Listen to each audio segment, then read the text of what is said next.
Welcome to Globalpreneur Life. I'm Kimanzi. I'm Cindy. And we're the Constables. Join us on our channel as we take you around the world with us. We are a husband and wife team who have sold everything, and we are working our business and our life all over the world.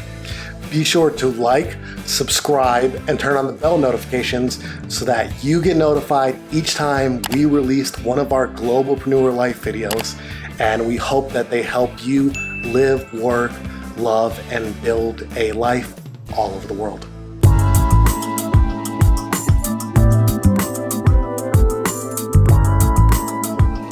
Welcome back to our vlog. Hey, everybody. It has been a minute. It has actually been too long. But that's exactly what we want to talk to you about here today, what we've been up to, some of the lessons that we've learned here on this first trip, and a few destinations that we're going to next. Yes, we're going to do a little reveal at the end, so stick around to the end to hear where we are headed off to next, because we are currently rounding out our time here in Puerto Rico. We leave on Saturday, and today's Thursday. So we're recording this, so we're, coming to the end of our trip. So if you haven't subscribed, please do so and hit the bell so that you're notified when we drop new content. So, here's the thing. We came to Puerto Rico with the intentions of exploring, jumping off of mountains, maybe not jumping off of mountains, doing all of these fun things. But let's actually tell you what happened. We sold our house. For those of you that are new here, we sold our house. We sold all our stuff to be full-time digital nomads. Puerto Rico was the first, I guess, official location that we went to. First long-term destination for us. But when we came here in a position in our life, and particularly in our business, where we were kind of transitioning. So we had done a lot of client work, a lot of coaching and stuff like that. And we're transitioning to the type of business model where it's pretty much just education only. Cindy has a few clients that she's working with, but it's pretty much just education only. Yeah. So instead of doing all the one-to-ones or group coaching programs, we were kind of peeling back all of those layers to release those things and have for education. For us, that means just our membership program. So our published and paid membership program was going to be the flagship of what we do, and we will leave a link to that below in the comments section, or below the video, in the description section. But so we wanted to just, provide that. And inside of that membership, we do a lot of different things, but we didn't want to have all the other products. So we were just kind of narrowing down to one product. And then for me in particular, for doing client work for over 10 years in this space and announcing to the world that I'm no longer going to be working with clients and ending that, and there was a lot of work that needed to be done at the end. And so it meant months and months and months of us working 12-hour days. And so by the time we got to Puerto Rico, we were recovering. We were tired. We were tired, very just exhausted from 10 years of all this work. And also trauma. I don't think people realize that no matter what you do in your business, this is your business. And especially as you're building, you don't have a huge team and all that stuff. You do a lot of work. There's trauma associated with that. And so we needed some time to heal and rest. And I feel like that's what Puerto Rico has been. Yeah, it's definitely been a restful time. And you guys might hear I'm a little nasally. I have this little head cold that's kind of annoying. But for us, that, and for me, I'm always talking about the hustle culture and the grind culture and how much that just the whole thing annoys me, because we have wrapped our worth, if you will, in what we do. In the American culture in particular, the first question you typically ask somebody is, so what do you do? Because we're assigning a value to that person based on what they do. And in entrepreneurship in particular, you're all about, I gotta go and be productive. And you see people, talking about, if you're watching Netflix, you're wasting your life. Or if you're not part of the 5 a.m. club, what are you doing? And all this kind of business. So there's a lot of ingrained shit in your head about what you should be doing. So you're shitting all over yourself, even though you're doing what you can. So it was a lot of stuff that we realized that we really needed to kind of detox from, because originally we were we're gonna get to Puerto Rico, we're gonna do 8,000 things, right? And we're gonna see every site that there is to see, and just do all of the things, all the touristy things, plus go to the co-working places, plus write all these articles, because we write for publications. That's what we do. And we didn't do half the things, but we had to come to the realization, or at least I did, that one, time is like a man-made construct. Like, we have set the parameters for when we should be doing something, and we set them so we can move those goalposts at any time we want. And rest doesn't have to be earned. It is just like your right to rest. And we can always come back. So we didn't have to, because we're not on vacation. We didn't just, come here to be here for a week. We were here for 6 weeks.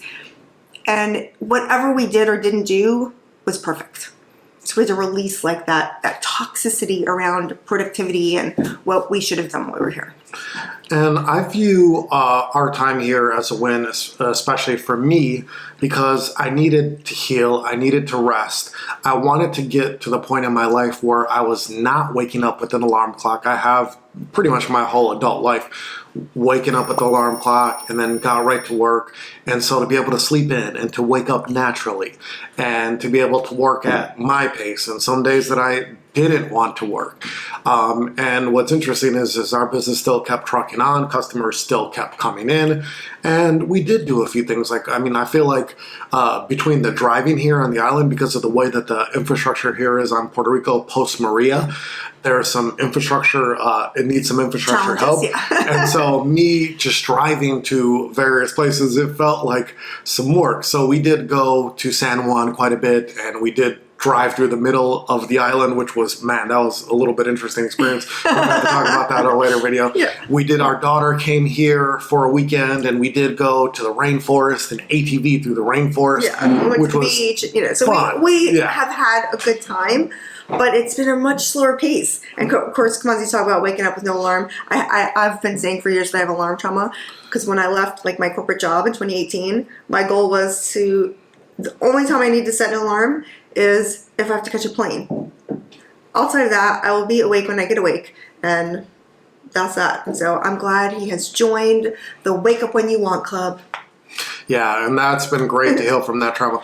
But in this video, we kind of want to talk to you about some of the things that we learned in this first trip, like some of the lessons learned and things that we'll take to our next trips, and then we'll tell you where we're going next. So let's get into it.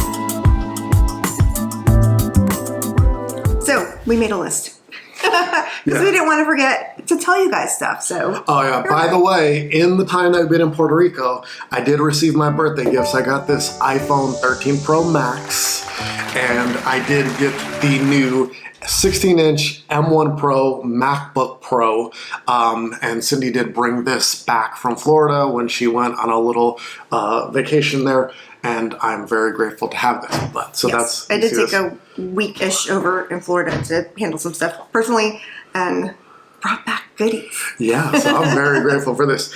So the things that we learned. One thing I'll say right away, and Cindy's heard me talk about this and even complain about this. I'm not gonna lie, first world problems here. She's probably like, dude, shut the fuck up. First world problems. Yeah. She's a little kinder, so she might not say the naughty words there, but she, I'll always say naughty words. Who are you talking about? Well, I mean, saying shut the fuck up to me, that's... Oh, no, not to you. Yeah, I'll say, because I will drop the F-bomb in a heartbeat. That's not a problem. Yeah. So one of the most important things that I think I learned is picking Airbnbs. We've stayed in Airbnbs in like 80 countries, like a lot of Airbnbs, right? So we're not new at all. However, when we picked the Airbnb here, we kind of thought we wanted the area, so we were willing to sacrifice some features. One of the things is a washer and dryer, and one of the things is air conditioning in the main unit.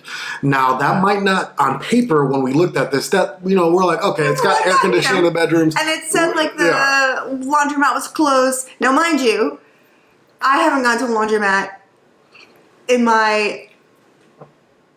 adult life since I was 22 or 23. So I underestimated what that is. So what ended up happening in real world use is that it is hot and humid in Puerto Rico. Before we went here, Cindy was talking about that it was going to be hot and humid. I knew that it would be hot. I mean, I lived in Hawaii for 2 years, so I knew hot, but it's a very different kind of hot and humid in the Caribbean. Yes. Like it's, all the time. Like even at night, we're outside at like 10 at night, and it's like it just doesn't ease The air kind up. of sits on you. It does. And so this place that we're in, it got hot. And so what we'd find is we'd work for a little bit, and we have to retreat to the bedrooms to like get AC breaks. Yeah. Whereas like spoiled Americans, right? We're just Well, and we do acknowledge these are first world problems. You probably like shut up, like these are not real problems. But we're gonna be. But we're being honest. Yeah. Like these are the kinds of things that we're whining about because we were not prepared, I guess, if you'd say. And we want to help you too. So when you're thinking about an Airbnb, make sure it has everything that you want. Yeah. Because the laundromat is on paper, it's only 5 miles away, but the actual drive is about anywhere from 15 to 35 minutes, depending on what's going on in Puerto Rico 3. And so we dropped off all laundry there. It is drop off where they do it for you. So that part so that was nice. That was nice. So I would, and I will say, like, that's the first time I've had my laundry washed, dried, and folded, which that was nice. But it's nice. And it's cheap too. And it's cheap. So that in and of itself wasn't an issue. I think it was just the commute there and back because, once a week. So we're spending an hour, I guess, if you will, trying to, deal with that. Yeah. So it added time when if we had a washer and dryer here, we just would have washed our clothes, went about our day. The heat situation with there not being air conditioned in the main room limited the amount of time not only to work, because, we worked here, but not as much as usual. And I guess it's starting to rally.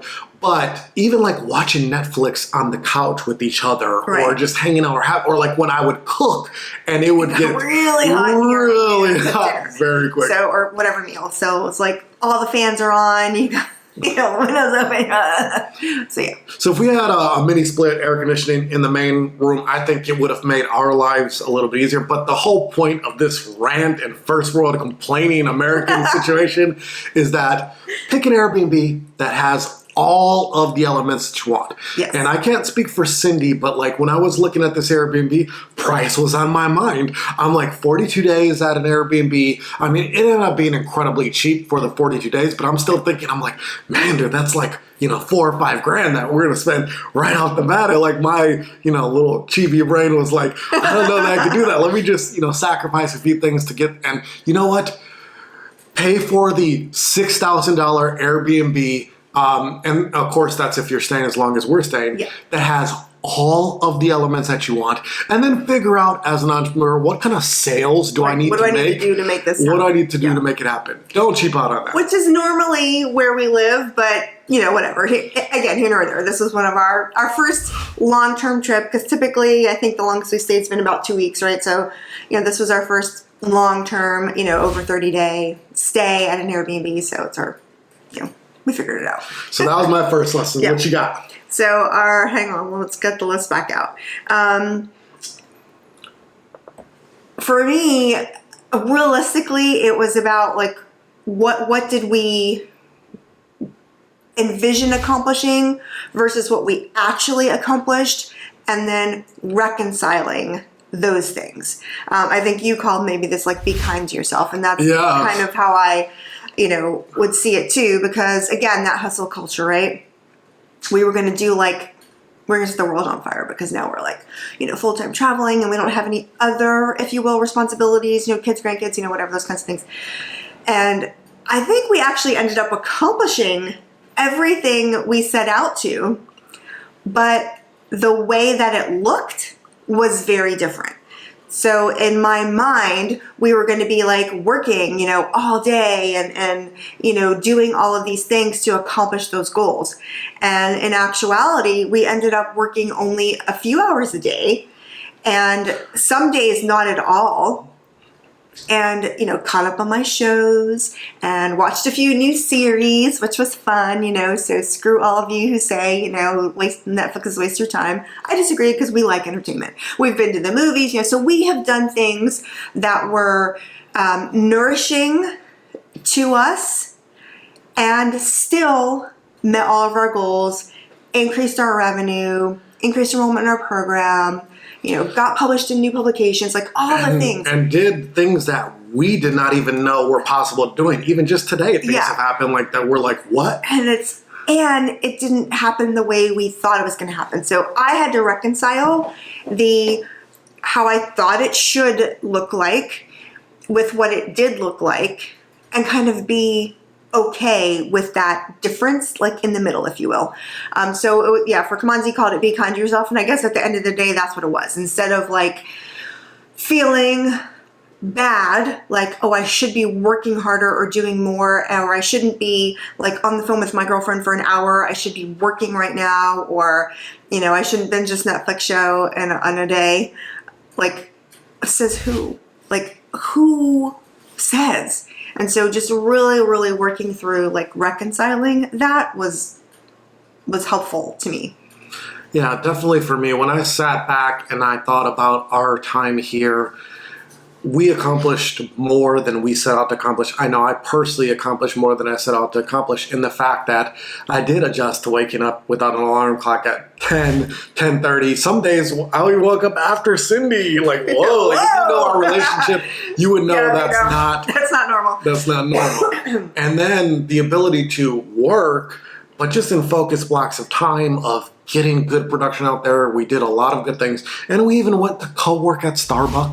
Mm-hmm. We went to a co-working space that was amazing called Cocoa House in San Juan. We'll link to them below. I got nitro cold brew. Like, you may not realize I'm a coffee addict. If you don't watch him on TikTok, he was very excited about this. So I think we went over a month in. One of our friends, Franco, who lives here on the island. Shout out to Franco. And Desiree. They actually have a YouTube channel. We'll link to that below as well. He mentioned that there were a couple of Starbucks that had nitro. And so Kimanzi's like, bells and whistles went off. And so away he went to get his nitro cold brew. We're going to send the footage to our editor. He's going to include the footage that Franco got of me drinking it. I will warn you ahead of time. It's very emotional. It's ridiculous.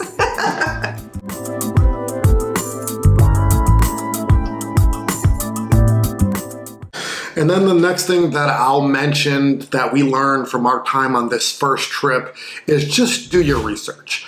So Cindy had lived in Puerto Rico when she was younger. This is where her family is. Oh, no, I never lived here. We spent summers here, right? Yeah, I came to visit my family here. My family lived here. I never lived here. Yeah. Well, I mean, it's been summer, so she's lived here in the summer, but she had been here a long time ago, and this is where her family's from. And I've never been to Puerto Rico. I've been to other Caribbean islands that have been in Puerto Rico, so we did some research, but we probably could have did a little more research on possible areas to stay in. I don't know that I would say I would have chose to stay in another area. I don't know if that's the thing that I would have said, but maybe. Like, so you want to research what's in the area around you and think about, like, how are you going to spend your everyday?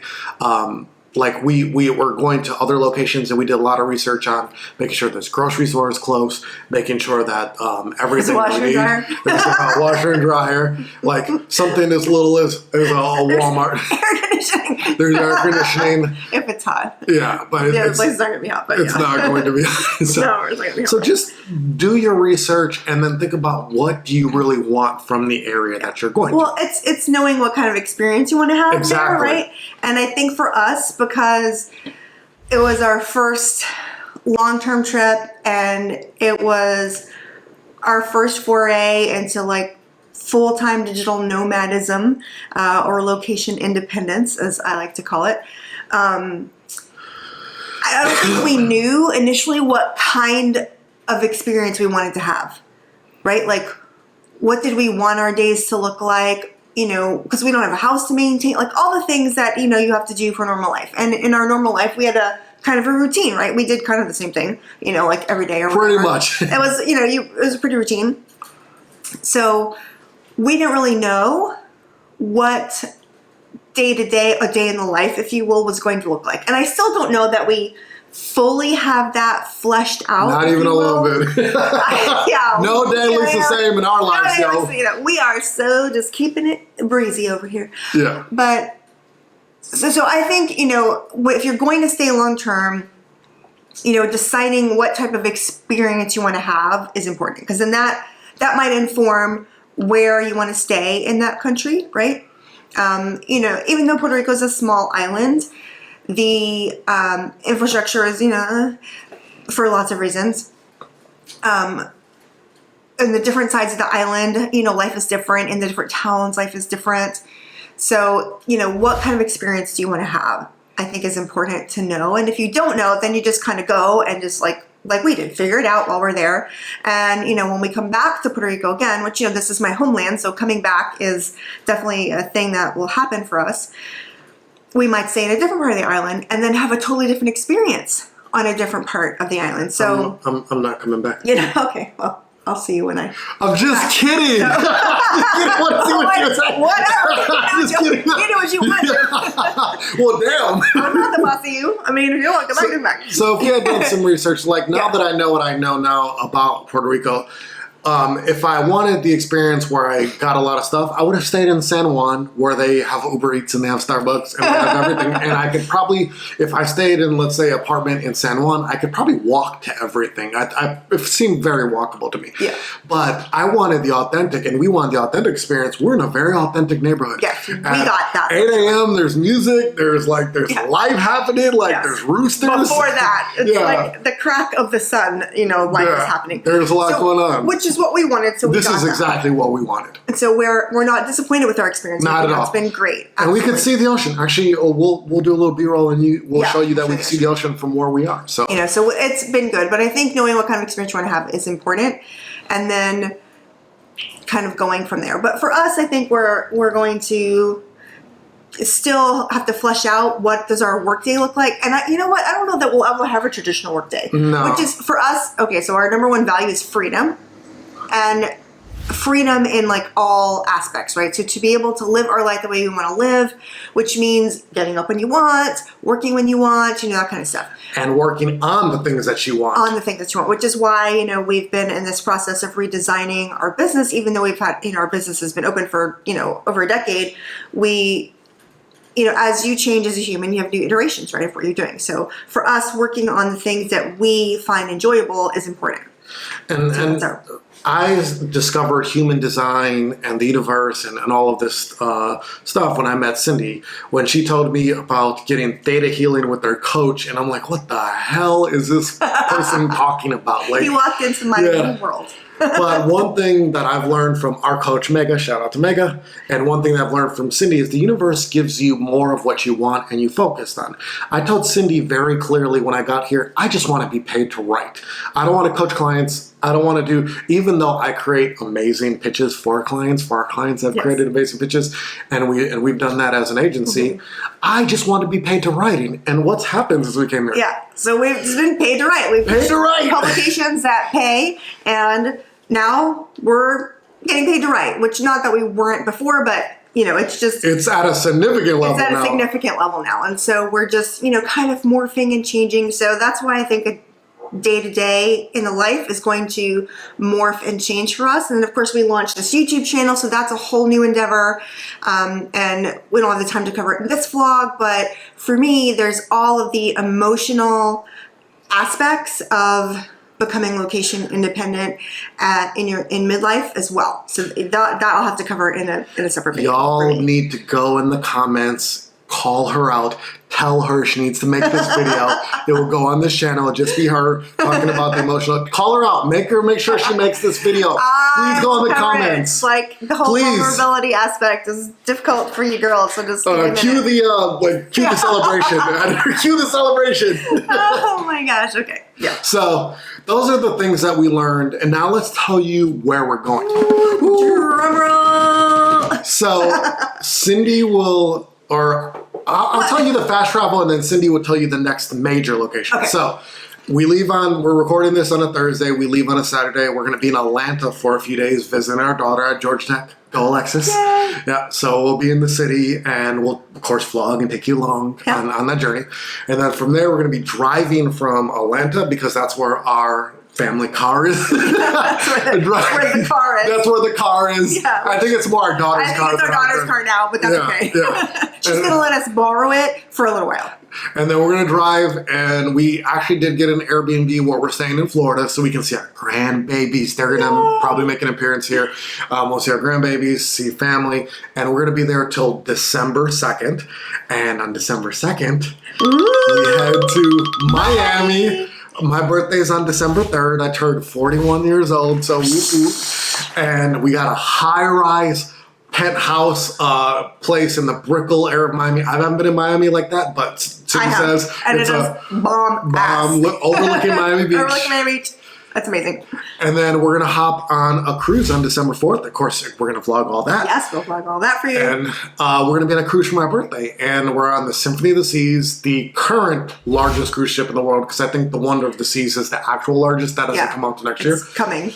But it's the current, and we got a pimp balcony suite on the Symphony of the Seas, and I'm going to do absolutely nothing. Yes. We will not be working at all on that cruise. No Wi-Fi, no. We're saying we don't know about a day in the life. We know what a day in the life is going to look like on the cruise. It means we're not going to do any work at all. We're just going to enjoy ourselves on the cruise. And I guess from a work perspective, we will vlog the cruise so that you guys can, follow along. But all that will upload when we get back from the cruise. And I don't feel like the vlogging is work because before I met Cindy, I'd never been on a cruise in my life. And my first experience on a cruise was a Greek Isle cruise for Cindy's birthday. And I understand you cruisers don't come for me. But we did it during COVID and there was nobody on the ship. Like 400 people on a 3,000 person ship. It was amazing. And it was in, from Cyprus and Greece, everything. It was amazing. But I keep telling him that is not what cruising is normally. I mean, cruising is awesome. I love cruising. I've been on many cruises. And we went for my 49th birthday on this Greek Isles cruise, during or post-COVID, I don't know. Whatever's happening. There was nobody on the ship. There's nobody on the ship. And so there was no lines. It was just amazing. And I'm like, what are y'all talking about? Like, this is great. You can walk into the spot anytime. Like, it was amazing. There's no lines anywhere. The excursions were just a few people. So it was really nice. And he was like, oh, yeah, this is great. And I'm like, dude, no. I mean, yes, it is great, but that is not how it normally works. But for those of you that are watching this that have never been on the cruise, I want you to experience the joy of what I experienced the first time, somewhat of the joy, because it's only going to be at 65%. For a ship that holds 5,000 people, that's still not a lot of people. So it's still going to feel, rather empty. And so I want to take you along on that so that doesn't feel like work. Then we go back to Florida for 4 days. And then we head to Wisconsin in December. Yes. Now, so we're hot and humid, and we're going to freeze our asses off in Wisconsin. Now, I am from Wisconsin. I was born in Milwaukee, although my name is Kimanzi. My mom is Kenyan, and my dad's from Chicago, and they met at the University of Wisconsin. I was born and raised in Wisconsin. So for me, it's like, 33 years of my life, it's like, it's typical, right? Like, I mean, I've been in Florida for a few years, so my skin might be a little weaker. But it's going to be cold. Like, Cindy would tell you, it's going to be cold. It's going to be cold. And so we'll be in Wisconsin for a week. And then we come back to Florida for 14 days, and then we'll be on our next major location, which is... Then we start our long-term travel. So we'll be in Florida for Christmas, because, the grandbabies, and it's so fun. And, all the kids will be home, and we'll do Christmas there. And then on December 29th, we leave for Rome! Yay! We're going to Italy for the entire month of January. We'll be in Italy. We're staying in Rome. We will do some weekend trips and day trips to other parts of Italy while we're there. So I'm really excited. I have not been to Italy proper. I've only been to Venice. So I'm excited to see, other parts of Italy. So we'll probably do from Rome south down to the Amalfi Coast area because, it's a short train ride. We could kind of get to those places. So those are what we expect to do in January. And then in February, we'll spend the entire month of February in Portugal. Yay! We've never been to Portugal. Neither of us. So that's going to be exciting. I think we're seeing Lisbon. And so we'll, again, do, day trips around or weekend trips and stuff and check out other parts of Portugal. So we're really excited for that. And then in March, we're going to France. Yay! Now, Cindy will tell you, somebody in this relationship has an obsession with France. I don't know why. I don't know where it came from, but if you talk to me we've been to France for years, I would have told you that I'm not a fan of France. Yes, so. Now, of course, I've only been to Paris, but anyway, so we're gonna go to France. Wait. We will not be staying in Paris this time. No. So we don't have all that booked yet, but France is our March location. So basically we're going to spend Q1 2022 in Northern Europe and kind of, see what there is to see there and check all of that out. So stay tuned. There will be lots of great content coming your way from Europe. And I will tell you that when we were booking these locations, sometimes like I'll just book it for us and I'll tell Cindy this is where we're at because I love my wife.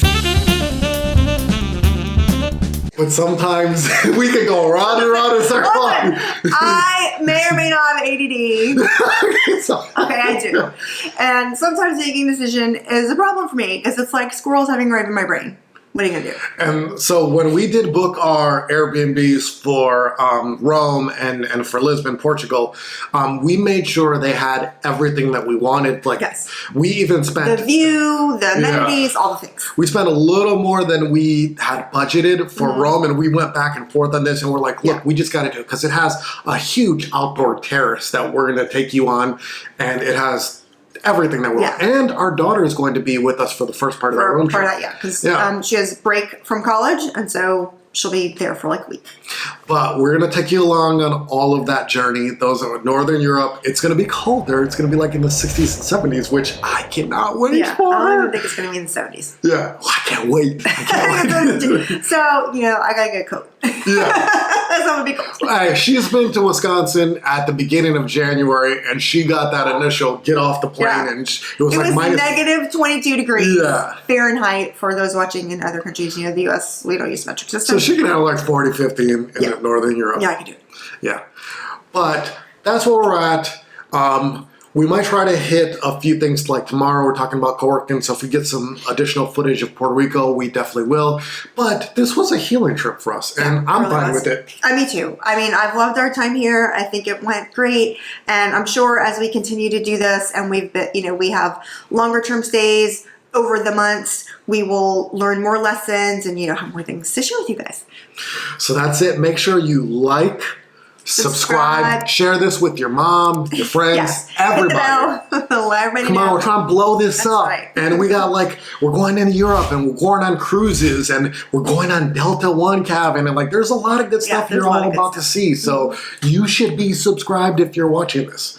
And also, make sure you comment because we want to get Cindy to do the emotions. The emotional side of leaving your life behind and being, midlife. Yeah. Digitally homeless, if you will, but it's digital. Location independent. Let me not try to trigger her. That was wrong. I just tried to trigger my wife.